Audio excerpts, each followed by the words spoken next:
মানে সত্যি বলতে আপনাদেরকে দেখে আমার অনেক অনেক ভালো লাগছে।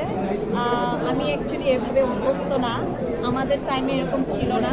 বাসায় যে ইন্টারভিউ দেওয়া হতো এবং অফিসে যে ইন্টারভিউ ম্যাক্সিমাম ফোনেই হতো, বাট পত্রিকা সব পত্রিকা, হ্যাঁ টিভি চ্যানেল খুব টিভি কম ছিল। চ্যানেলও খুবই কম ছিল, বাট এরকম একটা মানে সবাই একসাথে আপনার সামনে সবার সাথে কথা বলতে পারছি, it's a connection, right? So আপনার সাথে আমার ডিরেক্ট কথা বলছি, ইভেন দর্শকরা আমার সামনে, আমার মনে হচ্ছে আমার সব দর্শক এখানে। So it's a good feelings, খুবই ভালো লাগে। এখন খুব সহসায় পেয়ে যাচ্ছে।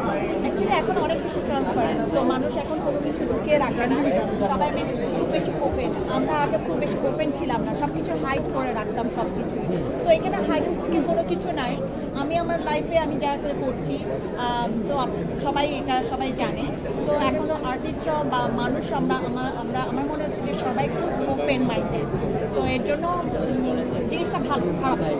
আচ্ছা, হার্লেনের আজকে তো ফার্স্ট আমি ভিজিট করলাম, আমার যতটুকু মনে হলো যে হার্লেনের অ্যারেঞ্জমেন্টটা সব কিছু অনেক কিছু আমার দেখে মনে হচ্ছে তারা খুব সুন্দর মতোই প্ল্যান অনুযায়ী মার্কেটে এসেছে এবং তাদের নিশ্চয়ই কোনো গোল আছে ভালো মানে সার্ভিস দেওয়ার জন্য। তো আমি ডেফিনেটলি মনে করি যে এখান থেকে যারা ক্রেতারা আছে তারা ডেফিনেটলি ভালো কিছু পাবে আশা রাখছি, এবং তারা এই জিনিসটা মেনটেন, কোয়ালিটি অবশ্যই মেনটেন করা উচিত। সব quality is the first priority, you have to maintain.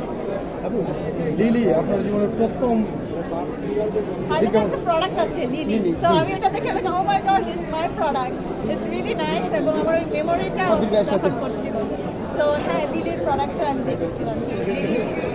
যেখানে জীবনের প্রথম সেখানে আবার অনেক দিন পর কেমন লাগছে?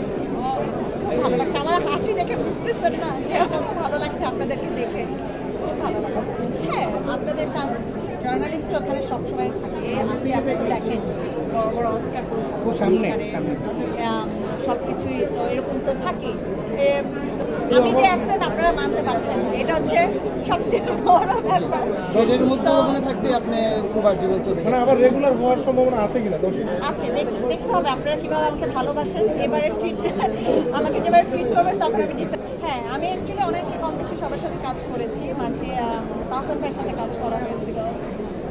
এই তো ভক্তদেরকে কিছু বলবেন?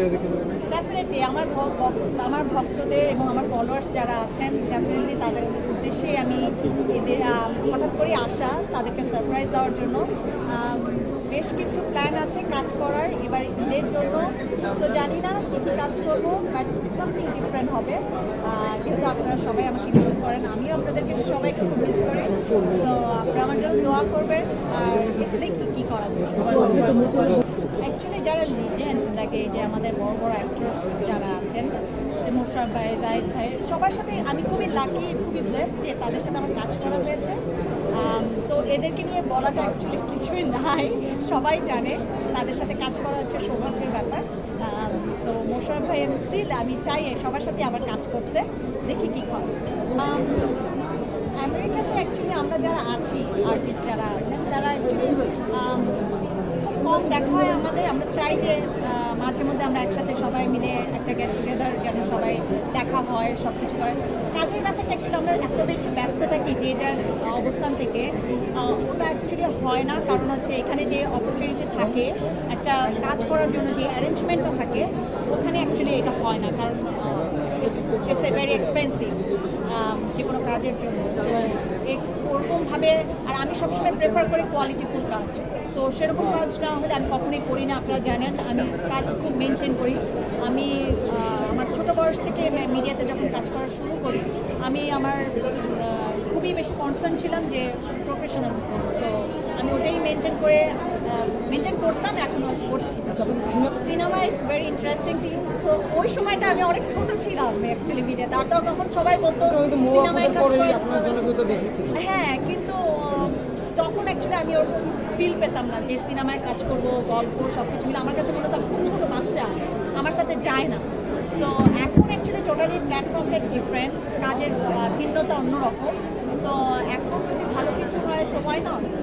আপনাকে এখন